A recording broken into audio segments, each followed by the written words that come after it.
Small changes do really add up over time and can make a big difference in how you feel. We experience 1,000 waking minutes on average every day. How are you spending yours? I'm Dr. Wendy Bazilian, and you're listening to 1,000 Waking Minutes. I can't wait to connect with you here with practical ways to eat well, move daily, and be healthy, to optimize every waking minute you live for a happier, healthier life. Thank you for sharing some of your waking minutes with me today. Let's get started.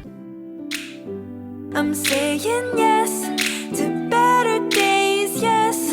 I'm on my way, yes. It's gonna be okay, yeah.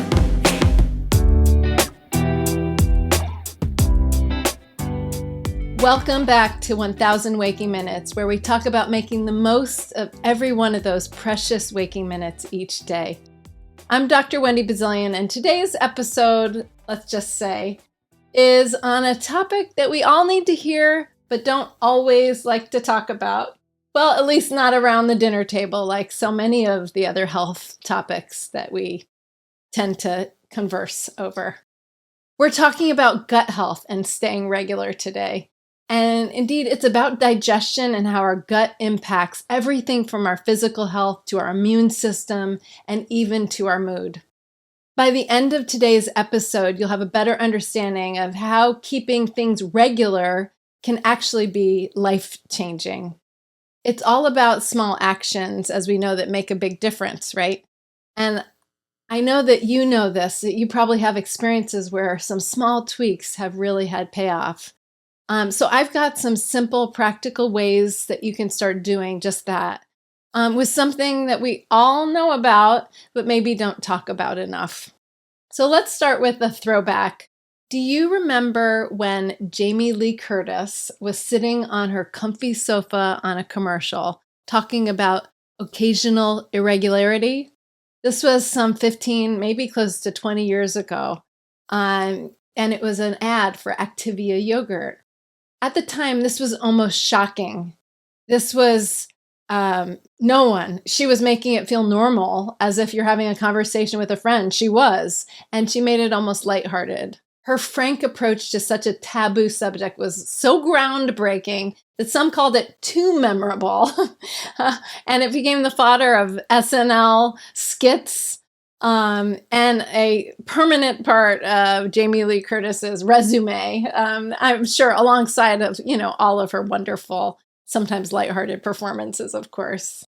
At the time, this ad, what she had the chutzpah, I love that word, in doing is sort of setting us up for a topic. And what she was doing was groundbreaking. Suddenly, gut health wasn't taboo. It was mainstream on mainstream television, on mainstream network channels, and she made it feel like it was okay to talk about something that we all deal with. This ad really started a lot of conversations, and gut health has become a hot topic. It has been for a couple decades. But here's what I want you to take away. Your gut health is so much more than probiotics and yogurt. It's deeply tied to your immune system, to your mental well-being.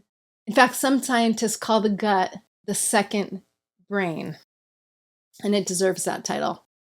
Despite Jamie Lee's breakthrough, many of us, though, still talk sort of quietly or in friendly code words about gut health or our slow intestinal transit time.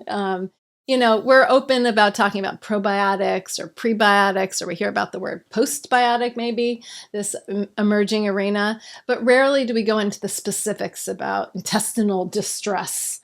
But it is a topic that seems to be on all our minds.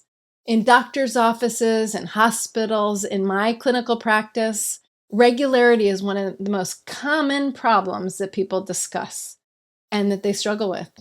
In fact, by some estimates, 80% of us will experience constipation at some point in our lives. And nearly 4 million people experience constipation on a frequent basis. That's a lot. So why do some of us still hide the box of prunes under the groceries in our shopping carts? I've always said that I wanted to offer a class, and I've pitched it a few times, called Constipation Nation, All Things Regularity.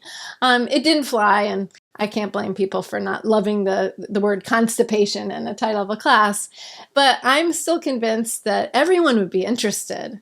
It's just maybe no one would show up. No one would really attend. Or if they did attend, there was a classroom I used to teach in regularly that had windows on two sides. I always sort of pictured that people would attend the class from the outside. They'd sort of have their soup can or their sort of listening gear, monitoring and wanting to listen in or write me privately or leave me a voicemail because they wanted the handouts, but they didn't want to attend the class. People clearly reluctant to show their faces. I have a wild imagination on that, by the way. But in all sincerity, now is our opportunity for us to get real about this important topic. So we're going to talk about it here in the hopes that you'll be more comfortable talking about it. Perhaps we can answer some questions you've been reluctant to broach.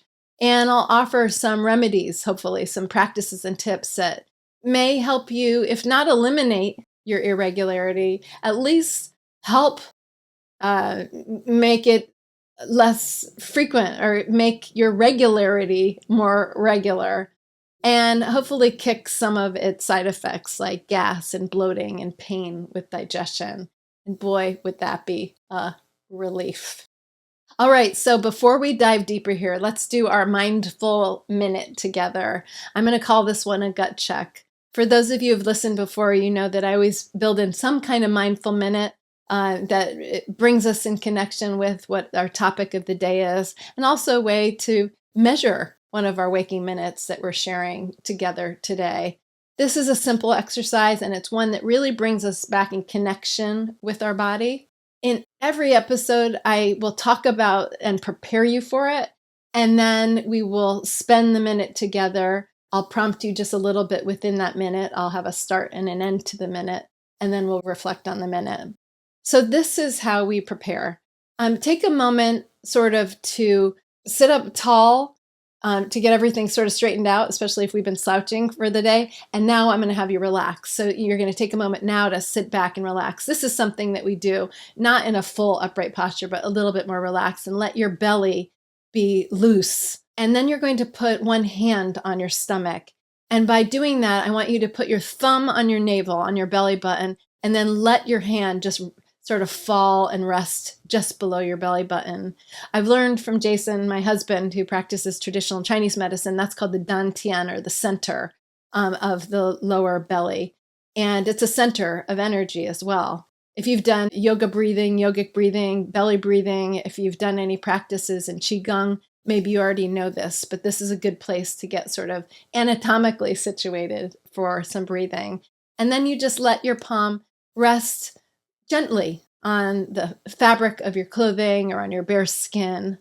Now, as you take a deep breath, I want you to breathe into your belly. We're still not in the minute. I'm prepping you for this, but we're going to breathe into our belly and feel your belly expand like a little bit of a balloon, or like an accordion pushing down and letting it expand out, and your hand sort of pushes out, filling with air. When you're filled with air, then we're going to hold it for 3 pulses. 1, 2, 3. You're not doing anything, but I'm going to count 1, 2, 3.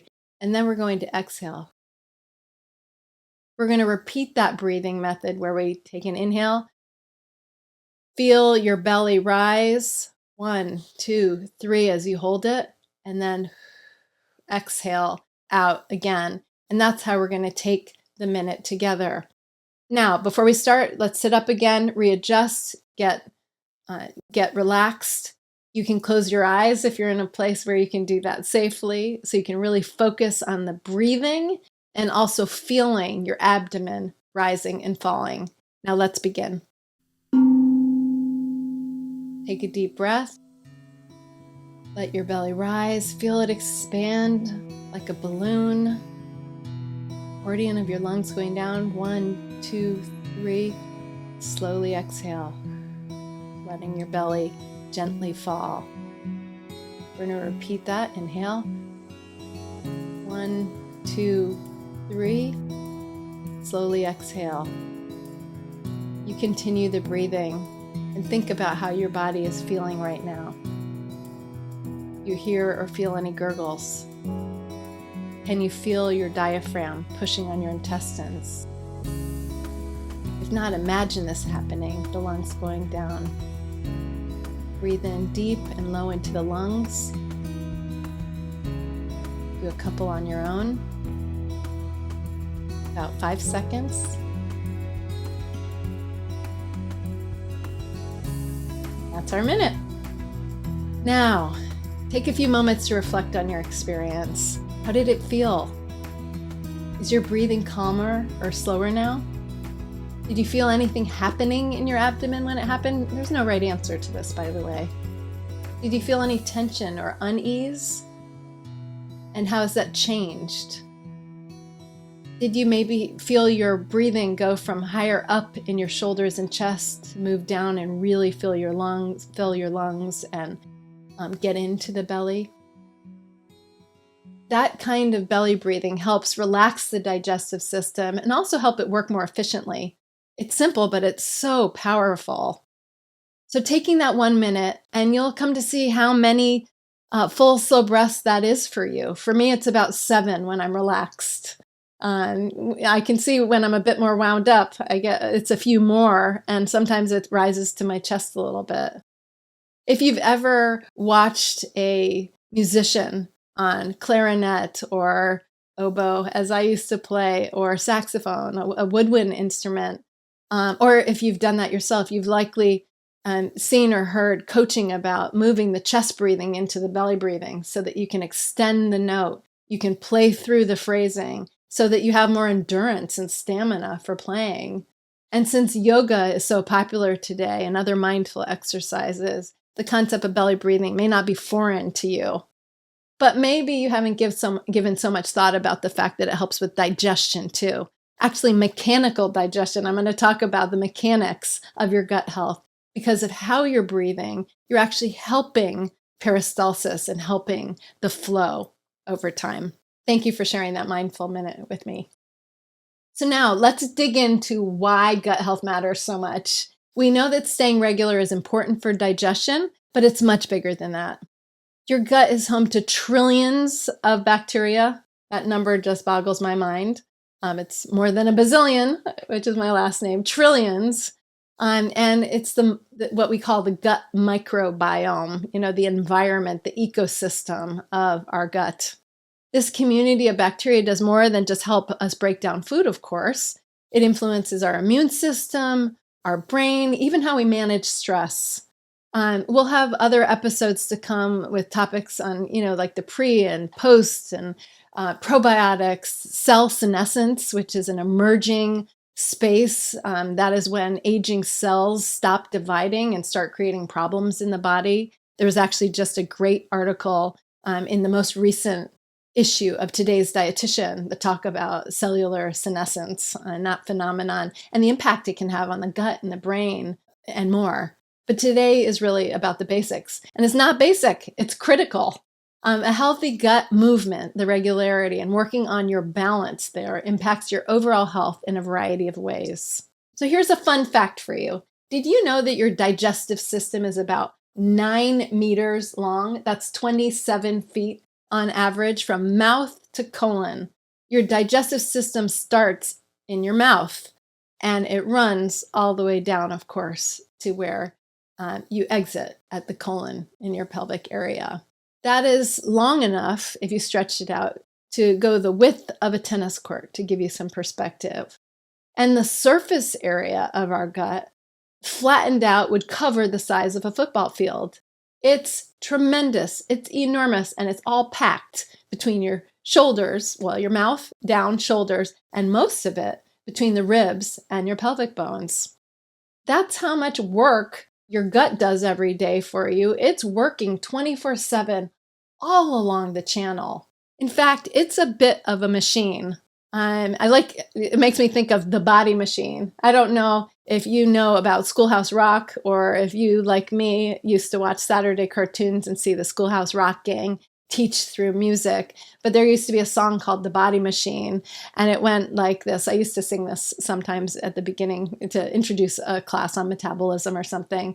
But it goes, when you look down the street, What do you see? The street is overflowing with lots of machines. Now I don't mean the buses, the trucks, or the cars. We're talking about you people. Now you know who you are. I'm a machine. You're a machine. Everybody that you know they are machines. To keep your engine running, you need energy for your high-powered, revved-up body machine. Well, I just went off tune there, but you get the point. But there's a part where it starts in, and though some people have critiqued it for not being 100% accurate, it starts with, first, the saliva is kind of like a driver. Move to the rear of the mouth. And what I think is so relevant is that teaches kids, and maybe we've forgotten, that digestion starts in the mouth. And that is the only place along your digestive tract that you have control. And I want you to get this in your mind, because when I've worked with individuals and taught classes on this has, been obvious once I pointed out, but sort of like a surprise moment. It's the only place where you get to say what goes in, how much goes in, and how much you're going to chew before you swallow. And you leave it to the magic that happens, the chemistry, the compounds, the antioxidants, the enzymes, the hormones down below. So in your mouth, it's super important. You've got these white, hard enamel substances called teeth. They tear, they grind, they masticate and mush. They make the food ready to go down. But not only that, certain digestive enzymes are secreted in the mouth. Amylase is one, and there are others that start actual digestion in the mouth. The more you chew, the more you get that pre-opportunity to help your digestion along the way before it hits your stomach, which is often likened to a soup pot, or in traditional Chinese medicine, they call it the cauldron, the soup pot down below. You only get 3 to 6 inches of 27 feet where you're in control. And then what do? You cross your fingers and you hope it all works out. You swallow and then let the body machine do the rest. So it's important to think about those initial points, and that will be built into one of our tips for today. So what we do have control in this process is how we eat. So eating well is part of that process today. But there are some other things beyond eating well and making choices that can help us with our regularity. But in thinking about eating well and the choices that we make, there are different foods, different nutrients that can impact our regularity, the timing, and more. But the one I really want to focus on today is fiber. Here's the problem. Less than 5% of Americans, and it's not that much better globally, get the recommended daily amount of fiber, the 25 to 38 grams per day that's recommended for fiber intake. Most of us are falling short, not a few. And it does contribute to a host of problems. Some have predicted that a lot of our health issues, especially ones of the gut, could be decreased by simply, it's not simple all the time, but simply adding the fiber or getting enough fiber. And even more serious issues like increased risk of colorectal cancer has been linked to fiber consumption. Many of us are already working to improve our gut microbiome. You may be taking probiotics or eating for a healthy microbiome. It's a topic we'll talk about in other times, but it all starts with our regularity and getting into a semi-consistent pattern. That is what regularity means. So why does it really matter? And then, so what can we do? That's what we're going to talk about. So let's talk about the return on investment, the ROI, as I always call it, the benefits of keeping things regular. You might be surprised at how much it impacts your life. Many of us think that irregularity is dictated by our constitutional health or genetics, our health picture, but that's just not the case. Except in cases of chronic disorders, IBS, irritable bowel, that is celiac, certain conditions of the gut, you can take charge of a lot of the issues with regularity. And if you can't fully fix it, you certainly can improve the symptoms. Even with some of the chronic conditions, you can certainly improve some of the symptoms that you might struggle with. So what are some of the ROIs. Number one is banish bloating. A lot of people complain about bloating. And when things are moving smoothly, you can feel it. When they're not moving smoothly, you get crampy, you get gassy, you get bloaty. All those things. Staying regular, you can reduce that discomfort and feel lighter and more energetic. And interestingly, my daughter she was learning about homonyms, and she was doing things like deer, like my dear friend versus deer the animal, and you the female sheep, and you versus like you and me. And she, out of the blue this morning, said, Mom, the word pooped means tired. And of course, poop also means, well, you know what? I guess they're homonyms. But what was curious to me, that was a good observation, I thought, out of her mind. But what I thought was curious was we do say, I'm pooped when I'm tired. But if you get more regular, guess what? You're less pooped. You're less sluggish and generally more energetic when you get more regular. That can be a positive side effect. Another benefit of regularity is reduced risk of colon cancer. While constipation has not been directly linked to an increased risk of colon cancer, many of the factors that cause irregularity also elevate the susceptibility to cancer, including things like poor eating habits, excess weight gain, a lack of physical activity, being inactive and sedentary, and lifestyle changes like these. Remember, eat well, move daily, be healthy. Lifestyle changes can safeguard against both helping us eat more fiber can help, and fiber has been linked to lower risk of colorectal cancer. So this is sort of a powerful motivator to get some of those fiber-rich foods in. Also, another benefit, it's more immediate, but not so publicly discussed, is decreased straining when you're going to the bathroom. Not only is straining for stool uncomfortable when you're in the bathroom, it's one of the primary causes of hemorrhoids, which can cause itching, swelling, and even bleeding. More people have experienced them, and the benefit of lifestyle changes and some of the simple practices you can make to get you more regular are bigger than you even think. If you've heard of preparation H, it's always been assumed, but I've sort of read somewhere that it maybe hasn't been conclusively that the H stands for hemorrhoids. When it first came out in the 1930s, it was generally to reduce inflammation and foster healing in affected areas. But the primary area that preparation H has always been used is for hemorrhoids.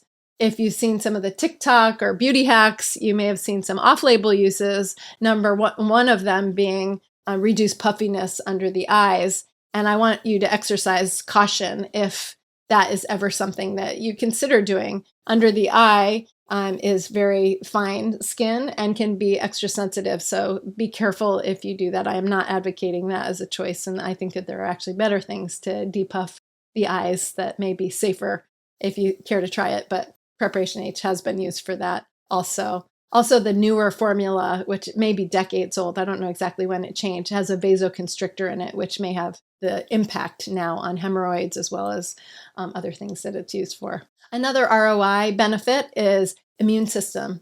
It can help foster a healthy immune system and support a healthy immune system. If the gut is considered a regional immune system, this makes all the sense in the world. And further to that, the foods that we know impact our immune system, the antioxidants, the phytochemicals, the vitamins and minerals, the carbs, fat, fiber, all of those things affect our immune system, and they pass through the mouth and they pass through the digestive system. That's how we get our nutrients. So there's no question that we become more familiar with gut health and talking about it. But there's been a growing body of science on the topic, and also revelations about this gut-brain axis, the connection between the gut and the brain and our emotions. You know, that saying, I've got a gut feeling. There may be something to that, as well as the immune system. Another very clear benefit from becoming more regular is less reliance on medications. Number one, and in particular, regularity can reduce the need for over-the-counter medications like laxatives and acids, the other one that people take for heartburn or digestive upset. Some of these medications can also have side effects that are unwanted or uncomfortable, or interact with other medications you're taking. So getting regular could help with that. And finally, the benefit I want to share, which is not tongue-in-cheek, there's actually research on this a little bit, but getting regular could improve your social life. You might be saying, say what to that? But it's true.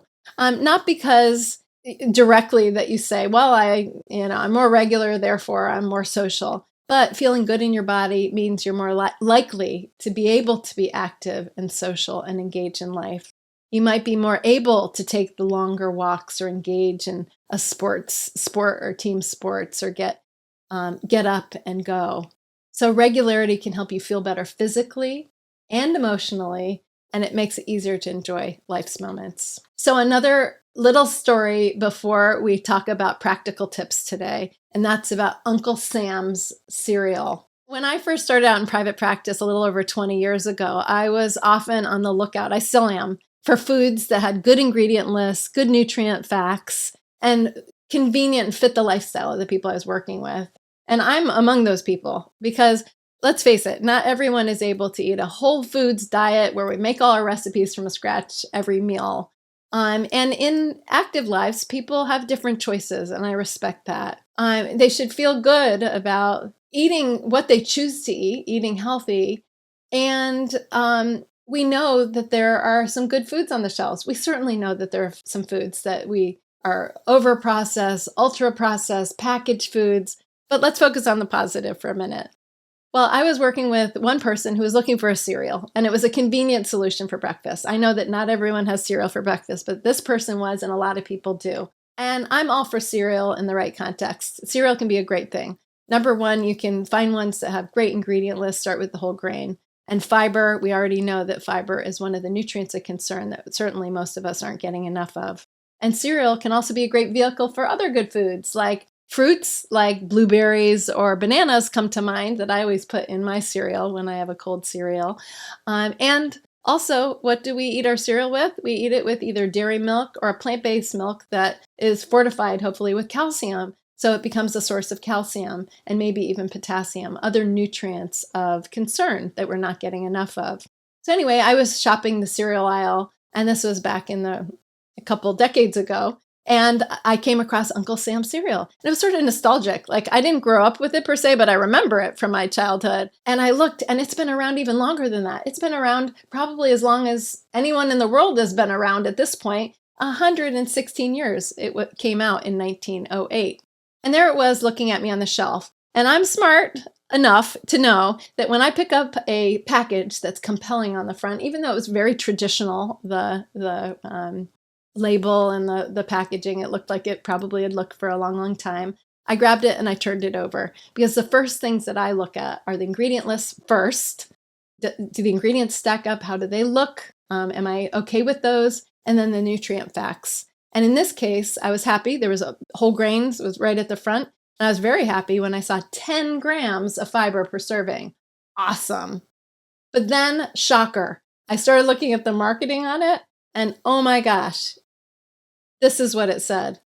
A national natural laxative. It's Uncle Sam's, so it's got the national part in it. A national natural laxative. That was on the box. So yeah, fiber was already a thing, but I don't know of any other, and please write me if you know another, food item that was being marketed into our meals of the day that actually used the word laxative on it. There's usually a separation there, or we euphemistically say, I'm trying to get more fiber, and we all know what we're talking about there. Plus, I like to lead with flavor, or that you enjoy the food. Anyway, this was even well before Jamie Lee Curtis was talking about, the occasional irregularity. Uncle Sam's cereal had it right there on the box, laxative. Well, I don't know how many decades it had been there, maybe since the beginning, but I came to find a few years later, I was looking for another box to see it and to match it up, and they had taken that marketing off. I think that probably someone internally, hopefully a dietitian, I didn't even think of that, maybe it sort of said, people are looking for the words whole grain or high in fiber. And so those are the things that are called out today when you look at an Uncle Sam cereal box. So how can we start supporting our gut health today? I'm going to give you a few simple tips, and I hope you can use 1, 2, 3, all of them. And I have wrapped them up in 5 different areas. One is boost your fiber. I mean, I've talked about it already. I led in with Uncle Sam's cereal just now to preview into the tips. Aim to get more fiber. Now, this is not to say that you can't have your sourdough bread or your white bread or your white rice. I'm not saying that you always have to have it, but on your regular or frequently eaten meals and food items like crackers and bread, your everyday foods, try to get 3 grams of fiber or more per serving. Seek out the fruits and vegetables and make sure they're on your plate at every meal. You know, raspberries have 8 grams of fiber in one 50-calorie cup. That is outstanding for a fruit.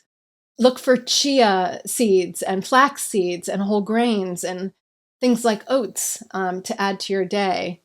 I'm going to focus on chia for a second because it is really a powerhouse. It has soluble and insoluble fiber, and it's been shown to benefit cholesterol and cardiovascular health and a host of other things. I also do consult with a chia company down in Chile. Their name is Benexia, meaning good chia, Benexia, that I adore. They do regenerative agriculture. They're 50% farmer owned. They're eco-friendly on every level, and they do ingredients that are, all the best quality from chia. But the reason I bring up chia for fiber is because it has this quality that it can be integrated into things like chia pudding, like chia jams. Maybe you've been seeing jam recipes. The last couple books of mine, I've had a chia jam recipe, and those date back well over a decade, where you basically just take fresh berries or frozen berries and you cook them on the stove to make sort of a sauce or compote, and they become mashed up. You add a few tablespoons of chia. It gels up because the chia has a mucilage, a gelling-like property, sort of like pectin, but it's a different property. And it gels up and it makes a terrific no added sugar jam. But chia can be baked with. You can eat the seeds if you don't want the seeds. Your gut digests them beautifully, but you can grind them if you want to integrate them into baked goods. They can be used in a variety of ways. But the tip really is eat more fiber and focus on fiber on a daily basis. Second tip, walk after meals. We dedicated an entire episode 3 of 1000 Waking Minutes, to walking after meals. The benefits are so important. A simple stroll after eating, 700 steps even, can help move your food through your digestive system. They can help prevent heavy bloating. They can help your diaphragm start to massage your gut because of how breathing happens. Your posture stands up. Gravity gets in. This is another point of mechanical digestion. Your torso twists when you walk, and you start moving that space between your ribs and your pelvic area, and it feels good. So there's lots of reasons. Episode 3 has more about walking after meals, but when it comes to regularity and digestive health, this one is really a slam dunk. And this is a move daily tip into being more regular. Hydration. This may sound obvious, but I can't repeat it enough. Drinking plenty of water. Water comes in many forms. So it can be flat or bubbly. It can be in juices, in fruits, in vegetables. It can be in soups.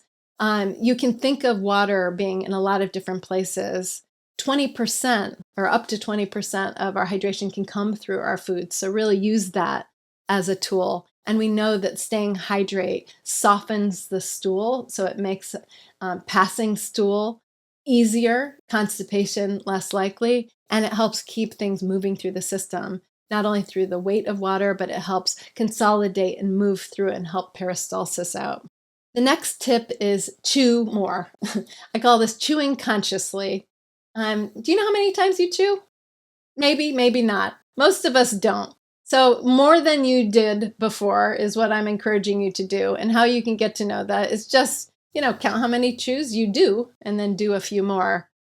Chewing, and remember, this is the start of digestion. This is where you have an opportunity to make some decisions about helping digestion happen. You literally can mush up the food and make it easier to digest, which ultimately impacts digestion down below.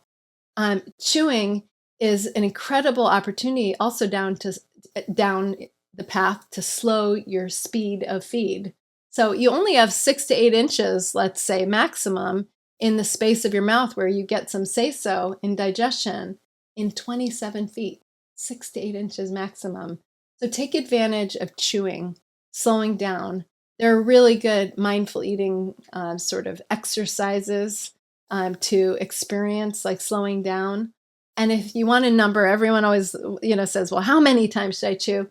Aim for 20. It's a little bit arbitrary, but 20 is more than you think. So as you're chewing, it makes you engage. And instead of gulping it down, it forces you into recognizing your chewing behaviors. And the final tip I want to encourage you to think about and try, in fact, we're going to do it together, is circular massage. This is one that can help mechanically again or physically with our digestion.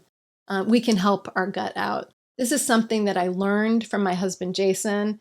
It's practice adapted from TCM, from traditional Chinese medicine. And I'm going to call this today our mindful minute number 2, pun intended, circular massage. It's a gentle abdominal massage. I encourage you to do it at least once a day and to practice it. We're going to do it for 1 minute, but I encourage you to do it 2 to 5 minutes or however long it feels good. But 2 to 5 minutes is plenty to get things started. And I practically guarantee that this is going to be your new favorite secret trick that you do to help your digestion become healthier, more comfortable. And you'll start to also identify some trouble areas in your gut. We all seem to have them where things seem to get like sort of stuck or clogged or tied up or painful at times. Okay, so I'm going to describe how we're going to prepare to do this, and then we're going to do it together. First, I want you to sit up straight again and then relax, just like we did with the belly breathing. And this time, again, if you're in a place where you could actually lay your body down, that could be a good way and then you put your knees up so you can totally relax your abdomen. Otherwise, relax where your feet are on the floor. You can really relax into a chair and let your belly be soft. This time, I'm going to encourage you to use your left fist so that we're all on the same side. And you're going to take a gentle fist and put it right on top of your belly button.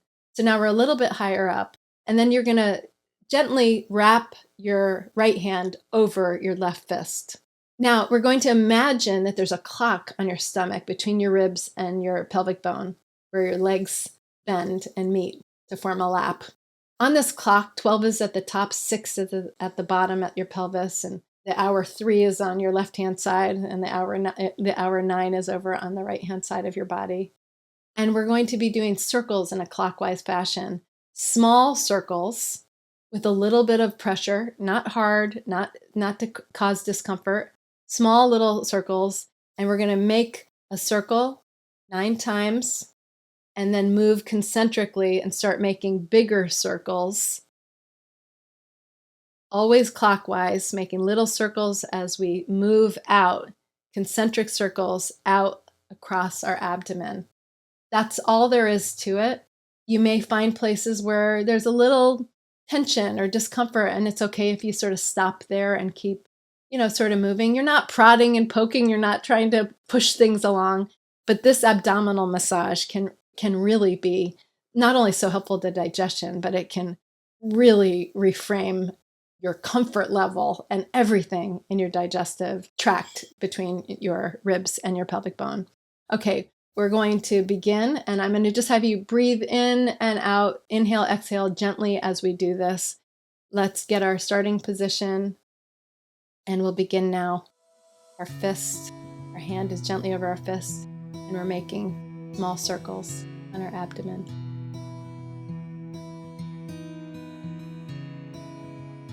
After about 9 circles, then move a couple inches out from that and start making little circles along a bigger circle in your abdomen.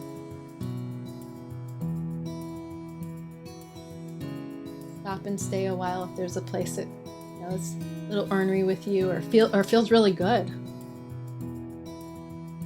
We're always working in a clockwise fashion because that's how the final 9 feet or so of your colon travel. Your ascending colon comes up the right side, comes across the left, just underneath your rib cage, and then it exits down the left side, the descending colon, and out of the body. About 4 more seconds.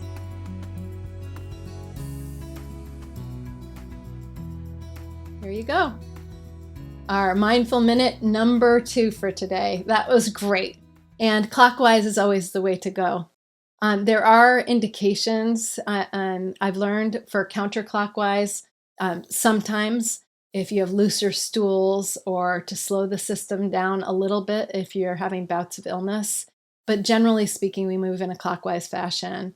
And if you have a bout of food poisoning, and we've all had that on occasion, your body's actually trying to get things out. So we don't necessarily want to slow that down, even though that can cause discomfort. This is something that you can do at least once a day. Morning time's a great time when you wake up first thing in the morning, and you can stay in bed for a couple extra minutes before you get up and start your day. Get your knees raised, your abdomen will be very soft and relaxed at that point. And you can also do this before bed and anytime in between, maybe just not right after a meal. That may not be as comfortable. So I hope you enjoyed that extra mindful minute. So now, as we get toward the end of this episode, I wanted to propose a question, as we do in each episode, to think about that's related to our daily minutes and also ties into today's topic. Today's question is, as you think about your 1,000 waking minutes, what's one small change you could make today to support your gut, that's your digestive health? Maybe it's adding a little more fiber to your meals, starting to take those short walks after lunch or dinner, or practicing the belly breathing. Or how about that circular massage? Small changes do really add up over time and can make a big difference in how you feel. So we have walked the width of a tennis court today, remembering how long your digestive tract is, those 27 feet or 9 meters. And we've talked about getting or becoming more regular. It's pretty basic, but basic stuff is really important sometimes. This is the foundation of digestive health, and I wanted to start there. We started exploring our gut health, and thankfully, we're a bit more comfortable today talking about this topic. And naturally, we discussed some of the real benefits shown from science that you can experience from getting more regular. I provided some tips, hopefully ones you can do now. Hopefully you'll take one or a few and be able to start them right away. Everything from adding some chia seeds and whole grains to walking after meals to that belly massage, circular massage. Regularity in gut health is part of our overall health, and it's critical. In the spirit of eat well, move daily, be healthy, this would fall into be healthy. But we already know that the eating well and the move daily impact it too. So I hope this episode gave you something to think about, and maybe even a little inspiration to try one or two of these things. If you found today's episode helpful, I'd love for you to share it with a friend and encourage them to listen and perhaps subscribe as well. I'm grateful. Well, that's all for today. I'm Wendy Bazilian, and you're listening to 1,000 Waking Minutes. Thanks again for sharing some of your waking minutes with me today. Until next time, be well.